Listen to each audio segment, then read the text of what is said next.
Кешкі Алматы. Қала қараңғылық құшағында болғанмен, жол бойында тізілген шам жарықтары жарқырап, тіршілігі тынышу таппаған алып теңіздей қозғалып тұр. Аспаннан майда тамшылар төгіліп, көшелерді мөлдір әуенге бөлегендей. Айнұр мен Арман туған күн кешінен шықты. Өздерінің көліктері бар. Бірақ Арман көлік тізгіндей алатын халде емес. Кеште көбірек ащы судан сілтеп қойыпты. Айнұр тәлтіректеп екі аяғында әрең тұрған күйеуінің қолтығынан сүйіп тұр. Көліктер зулап өткен сайын жол бойындағы шамдар да қалың ойдан арылғандай жымиып қояды.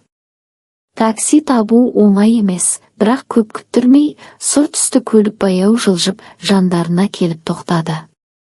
Айнұр көлік жүргізушісінің жүзін көрген сәтте денесі дір ете қалды.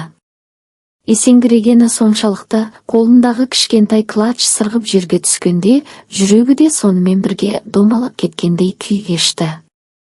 Көлікте бұрынғы махаббаты Ерлан отыр. Баяғы мәңгілікке созылады деп сенген жастық шақтың алғаш рет қол ұстасып, жаңбыр астында серуендеген күндердің, алысқа кеткен сағыныштың бейнесін көру Айнұрды абыржытып тастады. Көлік салонына жайғасқан күйеуі Арман ештеңеден бейхабар, көзін жұмып алып ұйқыға кеткендей. Ал Айнұрдың жүрегі керісінше ескі әуенді қайта шырқап, өткен шақтың есігін ашып жібергендей болды. Көлік қозғалды. «Сіздер қай жаққа барасыздар?» деді Ерлан даусында қобалжу бар, таныса да танымаған адамның кейпінде. Айнұр әрең дегенде мекен жайын айтты. Ерлан басын изеді. Оның да ескі күндері есіне түсіп есеңгіреп отырғаны белгілі. Айнұр терезеден сыртқа үңілді. Көңілі бірде биікке самғап, бірде төмен құлап жатты. Естеліктер арасынан жол тауып қашып кеткісі келгендей. Бірақ жат деген нәрсе қашқан сайын қуып жететін көлеңке емес пе еді. Бағдаршам қызылға жанғанда көлік тоқтады. Бір сәттік үнсіздіктен кейін Ерлан артына бұрылып, сұраққа толы жанарын қадады. Айнұр онымен көз түйістірді. Бұл көзқарастың артында қаншама әңгіме бар еді. Бірақ оларды дауыстап айтуға болмайтын еді.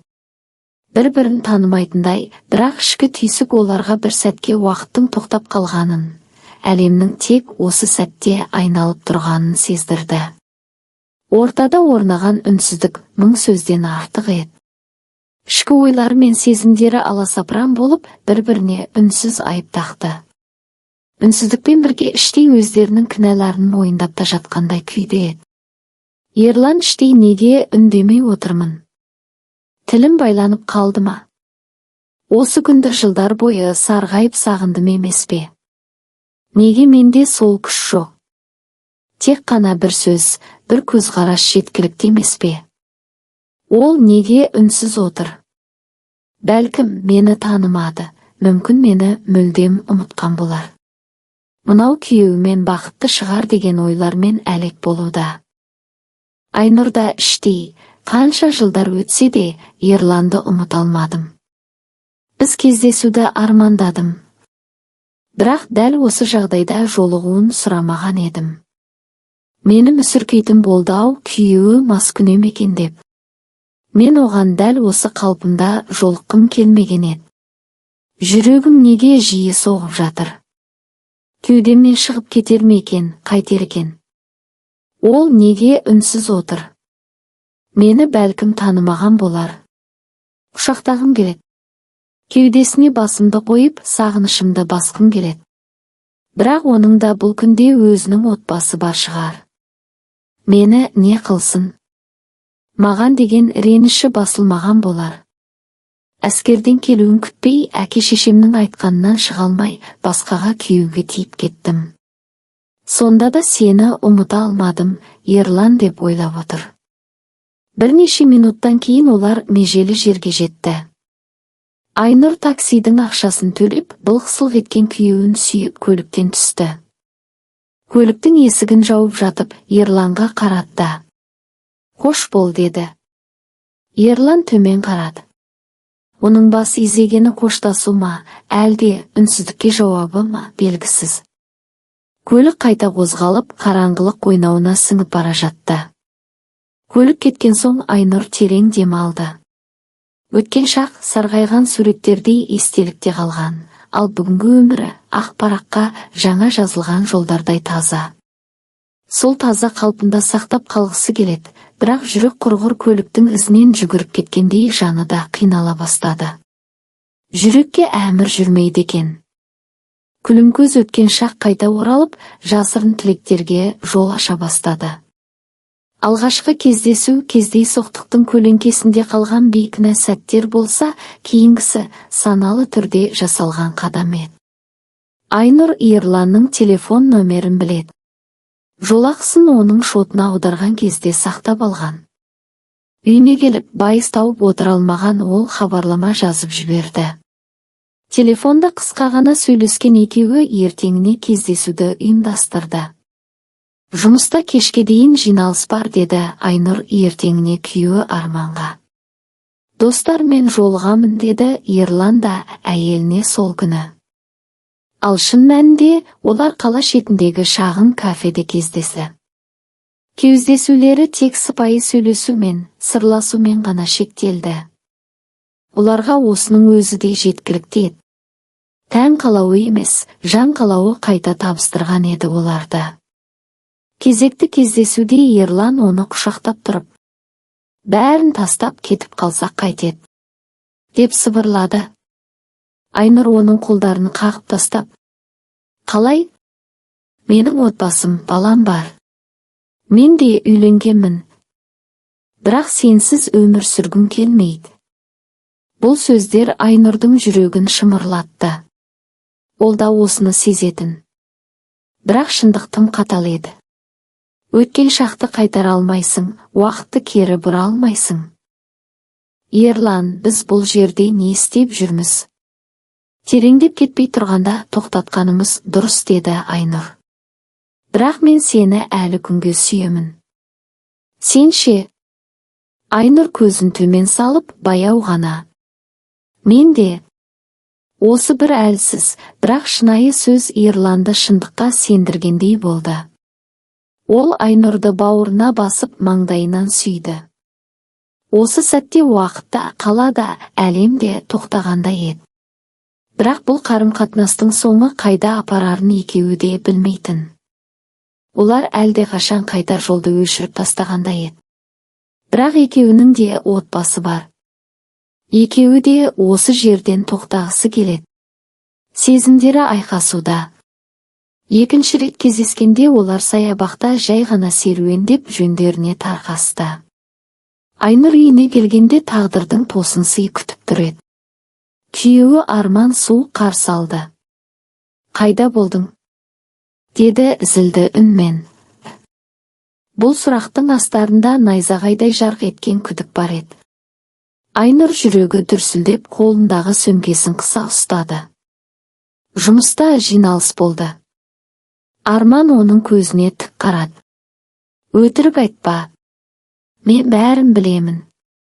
Айнұрдың бүкіл денесі мұздап кетті. Әлемі қирап түскендей. Ертең сөйлесеміз, деді Арман дауысы дауыл алдындағы тыныштықтай. Түн қараңғы құшағын жамылып қала ұйқыға кеткенімен Айнұрдың жан дүниесі аласапыран еді. Көзін жұмса болды, Ерланның жылы жанары, Арманның суық көзқарасы, өтіріктің шындыққа айналған сәттері бірінен соң бірі көлбеңдеп тынышын алды. Түнгі сағаттар ауырлап, әрбір минут мәңгілікке созылғандай. Телефонды қолына алып, Ерланға хабарлама жазғысы келді. Бірақ бұл әлсіздіктің белгісі секілді. Оның ең бірінші амандығы өзін ақтап алу. Таңертеңгі шай үстінде бөлмедегі ауа сұп-суық еді. Арман мұздай жанармен қарады да, жай ғана. Маған ештеңе түсіндірмей-ақ қой. Бәрін өз көзіммен көрдім, деді. Айнұрдың қолындағы шай кесесі дір ете қалды. Не көрдің? Кеше жұмыста емес, біреудің көлігінде отырғаныңды көрдім. Өтірік айтуыңды қой. Кім ол? Айнұр тынысы тарылып, жанын кеулеген үрейден қашқысы келді. Бірақ өзін ұстап, үнсіз ойланып тұрды. Ескі таныс. Кездейсоқ кездестік. Сен дұрыс түсінбедің. Арман мысқылдап жымиып, басын шайқады. Жарайды, онда телефоныңды көрсет. Егер ештеңе жасырмасаң, маған көрсету қиын емес қой. Айнұрдың қолы қалтырап, телефонын жұдырығына қысты. Мен саған есеп беруге міндетті емеспін, Арман. Демек, шынымен де бірдеңе бар. Арман үнсіз қалды. Бірнеше секундтан кейін қатқыл үнмен. Кешке менімен бірге бір жерге барасың. Киініп дайындал деді. Айнұрдың жүрегі зырқ ете қалды.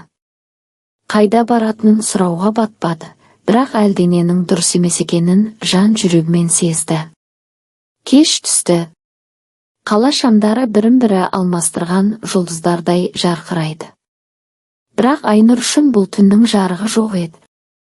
Арман көлікке отырды да оны оталдырды. Ол ештеңе түсіндірмеді. Көлік қала шетіндегі бос көшелермен сырғып бара жатқанда Айнұрдың жүрегі атқақтай түсті. Ол бұл бағыттың қайда апаратынын сезді. Қайда бара жатырмыз? Деп сұрады сыбырлай. Арман жолдан көз алмай. Біреумен таныстырайын деп едім. Айнұр терезеден қарады.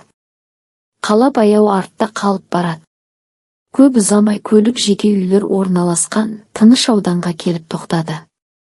Арман есікті ашып қатқыл дауыспен түс деді. Айнұр баяу қозғалып аяқ астына қарап шықты. Бірақ басын көтергенде жүрегі тас төбесіне шықты. Қараңғы көшенің жиегінде Ерлан, оның жанында бір келіншек тұр. Ерланның жүзі сұп-сұр, көздерінде үрейдің көлеңкесі бар. Ал Арман қулана күліп: «О, Айсәуле! Сені көріп тоқтамай кетуге батылым бармады. Жағдай қалай? Басқа жұмысқа кеткелі таппай қалдық қой өзіңді» деді. Айнұрдың жан дүниесі дауыл соққан теңіздей шайқалды. Ерланның көзі бұл қалай болды деп тұрғандай, бірақ ол да сөз таба алмады.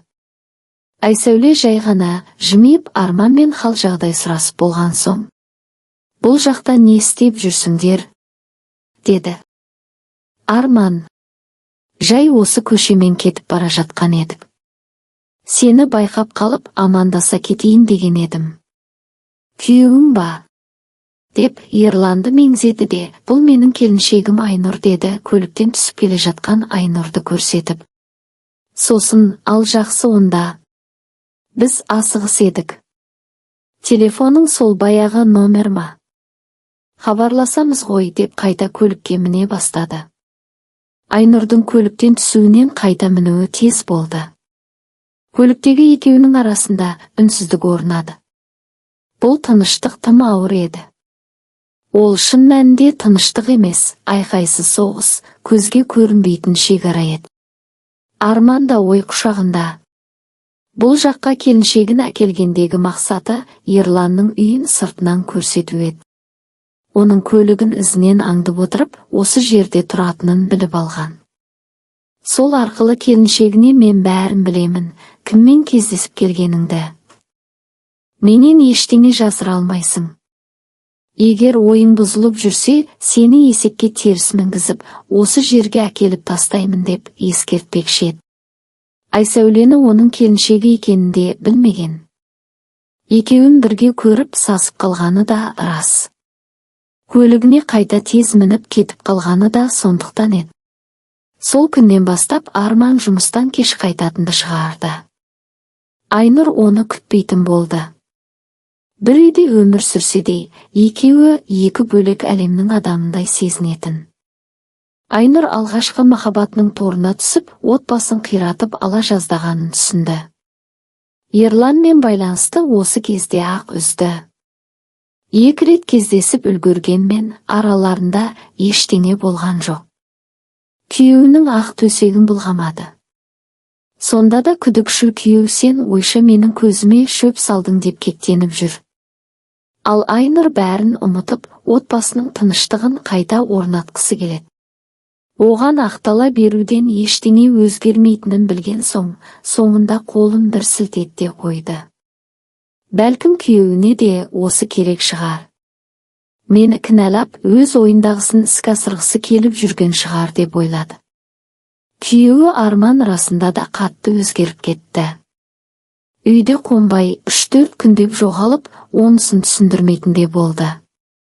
Жөн сұрайын десе, басы бәлеге қалатыны анық. Мұның өзін кінәлап шыға келеді. Реніші басылған соң түсінер. Баяғы тыныш отбасылығы өмірімізге оралармыз деген Айнұр үмітін үзбеді сонда да. Күндер өтіп жатты. Бірде бөтен нөмірден хабарлама келіп тұр. Ерланның телефонын қара тізімге тығып тастаған болатын. Ерлан екен. Кездесейік, әңгіме бар деп жазып жіберіпті. Айнұр телефонын тасқып ұстап тұрып қалды. Бұл кездесудің шешуші болатынын сезді. Қала шетіндегі саябақ. Тыныш, тек жапырақтардың баяу сыбдырымен алыстан естілген көлік дауыстары ғана шығады. Ерлан оны күтіп тұр екен. Көздері шаршаған, жүзі сұп-сұр. Айсәуле кетіп қалды. Оның кетуіне екеуміздің еш қатысымыз жоқ. Баяғыдан арамызда шешілмей жатқан мәселе бар еді. Мен оның әкесінен бизнеске деп ақша алған болатынмын. Қайтара алмай жүрмін әлі күнге. Сол ақша түбімізге жетті. Әке шешесі келіп Айсәулені әкетіп қалды. Менің түгім жоқ қой.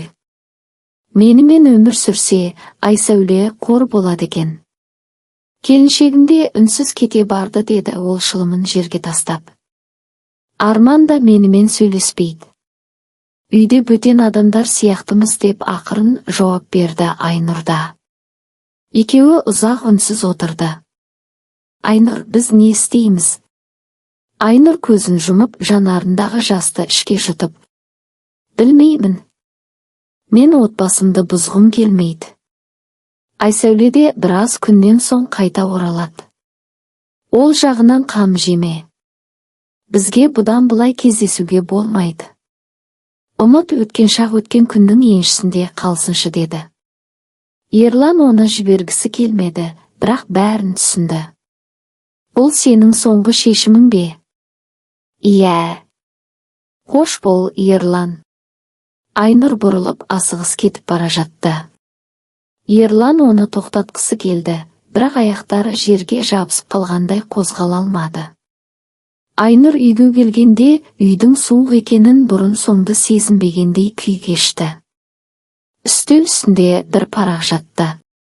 Ажырасу туралы құжаттар. Арман ажырасуға бел буыпты. Бұл жаңа өмірдің бастауы ма, әлде өткеннің соңғы нүктесі ме? Ол қағазды қолына алды. Қолтаңба қою оңай. Ал отбасын бұзу ең қиын нәрсе. Бірнеше күннен кейін Айнұр жаңа пәтер іздей бастады. Ол енді өз өмірін өзгелердің үмітіне емес, өзінің таңдауларына негіздеуге шешім қабылдады. Айнұр жаңа өмір бастауға тырысты. Ескі естеліктердің шаңын сүртіп, жүрегіндегі жараның орны жазылар деп үміттенді. Жаңа пәтер, жаңа күндер, жаңа орта. Жұмысқа көбірек уақыт бөлді. Тіпті әріптестері ұсынған кездесулерге де барды.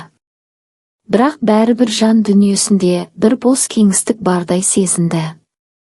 Уақыт сырғып өтіп жатты. Шын махаббат ешқашан із-түссіз жоғалып кетпейді деген сөз рас па еді. Күн алакөбең тартып, қала шамдары жарқырай бастаған шақ. Айнұр жұмыстан шығып үйіне асығып келе жатқан. Ойы сан-саққа жүгіріп, өткен мен бүгінді таразылап келе жатқанда, кенет таныс дауыс естілді. Айнұр. Ол артына бұрылды. Ерлан тұр. Сен не істеп жүрсің мұнда? Біз ешқашан кездеспеуге уағдаласып едік қой, деді Айнұр дауысы дірілдеп. Осы қалаға жұмыс бабымен келдім. Кездейсоқ сені көріп қалдым, деді Ерлан. Кездейсоқтық па, әлде тағдырдың тағы бір сынағы ма? Екеуі бір сәт үнсіздік құшағында тұрды. Жүректері сөйлеп тұрса да, тілдері байланғандай еді. Қалайсың? Деп жағдай сұрады Ерлан ақырын. Жақсымын, өмірімді қайта бастадым. Жарайсың. Олар бір-біріне ұзақ қарады. Екеуі де осы сәтті күткен еді. Бірақ бұл кездесудің соңы немен аяқталатынын білмеді. Бір жерде отырып шай ішейік, деді Ерлан, даусы баяу, бірақ жүрегі айқайлап тұр еді. Айнұр күрсініп: жоқ, Ерлан, біз енді бұлай кездесе алмаймыз. Сенің отбасыңды бұзғым келмейді, деді. Жанарында қимастық бар. Бірақ жүрегінде шешім әлдеқашан қабылданып қойған. Сосын жай ғана теріс бұрылды. Айнұр жүрегін ауыртып асығыс басып бара жатты. Бұл кездесу тағдырдың кезекті әзілі ме, әлде жүректің ұмытылған әуені қайта оянды ма? Ол өткенді артта қалдырдым деп сенген. Бірақ Ерланның сол баяғы жылы дауысы, көзінен көрінген мұңлы сағыныш, бәрі оның жан дүниесін қайтадан астан-кестен етті. Айнұр өзін алдағандай сезінді. Өткенді жасырып, жаңа өмір бастадым деп өзін сендіргенмен жүрегі оны тыңдамады. Қанша рет Ерлан жайлы ойламауға тырысты, өзіне бұл бітті деп қайталаумен болды. Бірақ жүрек ешқашан өтірік айтпайды. Оның ішінде бір дауыс бар еді, өшпеген сағыныштың, мойындалмаған махаббаттың үні. Сезімін санаға жеңдірген Айнұр бұл кезде Ерланның бетін қайтарды. Өзі мейлі жалғыз басты. Ал Ерланның отбасына зиянын тигізгісі келмеді. Солай бекініп қойып еді. Бірақ соңынан қуып жеткен Ерлан: Айнұр, тоқта. Сөйлесейік, сені біле ме десем, ештеңеден хабарсыз екенсің ғой, деді. Бізде сөйлесетін ештеңе қалған жоқ, Ерлан, ештеңе де білгім келмейді, деді асығыс жүріп бара жатқан Айнұр. Мен олай ойламаймын. Айнұр демін ішке тартты. Жоқ, бұл дұрыс емес. Бұл қауіпті. Дәл қазір тоқтап, Ерланға бет бұрсам, оның құшағына сүңгіп кетуім мүмкін. Жоқ, мен сезімге берілмеуім керек деп ойлады. Сен неге, не үшін менен қашып барасың? Біз бір-бірімізді сүйеміз ғой. Бізге не кедергі? Сен ойлаған Айсәуле маған қайта оралмады. Әкесінен алған ақшаны желеулетіп кеткен ол қазір ол Арман екеуі деген. Ерлан үнсіз тұрып қалды. Сөздің қысқасы, Арман мен Айсәуле қазір бірге тұрып жатыр. Олар жақында үйленеді екен. Ауыр болса да айтайын. Біз мына жақта ар ожданды ойлап, бір-бірімізден қашып жүргенде, олар табысып үлгеріпті, деді. Айнұрдың басына найзағай түскендей құлап қала жаздады. Бұл жаңалыққа не жыларын, не қуанарын білмей тұр. Қалайша деп сұрақты жаудыра берді. Олар да мынау біз сияқты бұрыннан таныс емес пе? Біз қосыла алмаған ғашықтар болсақ, олар бірге жұмыс істеген әріптестер. Бірақ олар бізден бұрын көңіл жарастырып, қазір бір пәтерде бірге тұрып жатыр, деді Ерлан. Айнұр көзінен жас аққанын сезді. Бұл жас, өкініш пе, жеңілдік пе, әлде ескі өмірмен қоштасудың белгісі ме, өзі де білмеді. Бір білетіні алдында махаббат пен бақытқа толы отбасылық өмірдің есігінің айқара ашылуы еді. Көп ұзамай олар бас қосуды ұйғарды. Кішігірім той жасамақшы. Той алдында Арман мен Ерлан жолығысты. Олар біраз үнсіз отырды. Сыртта жел тұрып, бұтақтардың сыбдыры ғана естіліп тұрды. Ерлан, мен сенен кешірім сұраймын, деді Арман шын жүректен. Ерлан баяу темекісін тұтатып отыра берді. Айнұрды шын сүйесің бе? Деді Арман. Иә. Арман жымиып, басын изеді. Бірақ бұл жылы жымию емес еді. Онда оны жылатпа. Егер сен оны ренжітсең деп мырс етіп күліп жіберді. Бұл күлкіде естеліктер де, өкініш те, ескерту де бар еді. Мен оны қайтарып алуға тырысамын деді. Ерлан Арманның көзіне тік қарап. Келістік, сен де Айсәулені ренжітпе. Бақытты болыңдар. Кім ойлаған бұлай боларын?